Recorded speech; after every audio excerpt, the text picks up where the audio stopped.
जय माता दी। स्वागत है आप सभी का। मैं हूँ शोभा।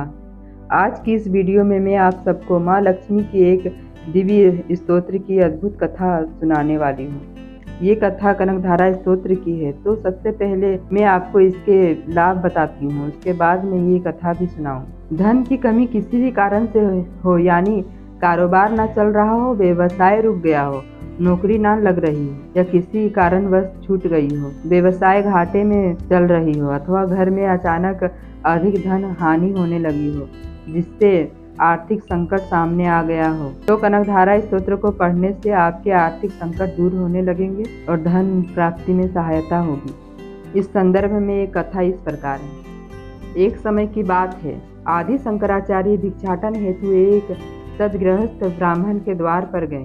वह ब्राह्मण अत्यंत दीन और विपन्न अवस्था में जीवन यापन कर रहा था। आचार्य ने 2 बार कहा, भिक्षाम देहि, भिक्षाम देहि। भक्तिमती गृहिणी ने एक तेजस्वी याचक को अपने द्वार पर देखा तो बड़े असमंजस में पड़ गई कि उसके पास तो देने को कुछ भी नहीं है। वह अतिथि को भिक्षा के लिए क्या दे, कहाँ से ला कर दे। फिर भी वह पूरे घर में घूम घूम कर देखने लगी कि शायद भिक्षा में देने के लिए कोई चीज मिल ही जाए। उसे अपनी अवस्था पर रोना आ रहा था। बार बार एक ही बात उसके मस्तिष्क में गूंज रही थी कि क्या मुंह लेकर हुआ याचक के सम्मुख जाऊंगी। तभी उसे घर में आंवले का एक फल मिला, जिसे लेकर वह याचक के पास पहुंची और बड़े संकोच के साथ वह फल अर्पण करने लगी।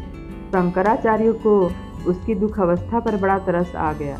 उन्होंने तत्काल विष्णु पत्नी महालक्ष्मी की स्तुति की। उनकी वाणी से अन्यास ही ऐसी करुणापूर्ण ध्वनि प्रस्फुल्लित हुई, जिसे सुनकर भगवान नारायण की वत्सल्य भगवती महालक्ष्मी तत्क्षण शंकराचार्य के सामने अपने त्रिभुवन मोहिनी रूप में प्रकट हो गई और मधुर स्वर में पूछने लगी, हे आचार्य, आपने मुझे कैसे स्मरण किया। आचार्य हाथ जोड़कर बोले, हे महादेवी, आप मेरी विनती पर ध्यान देते हुए इस दरिद्र ब्राह्मण परिवार पर अपनी कृपा की वर्षा करें। माता लक्ष्मी बोली, मैं आपके आशय को समझ गई आचार्य, किंतु इस ब्राह्मण दंपति का प्रारब्ध ऐसा नहीं है कि इसे इस जन्म में धन की प्राप्ति हो सके। पूर्व जन्म में भी इन्होंने कोई ऐसा सुकृति नहीं किया है जिसके फलस्वरूप इसे धन संपत्ति दी जा सके। शंकराचार्य कहते हैं कि हे महादेवी, इससे क्या हुआ।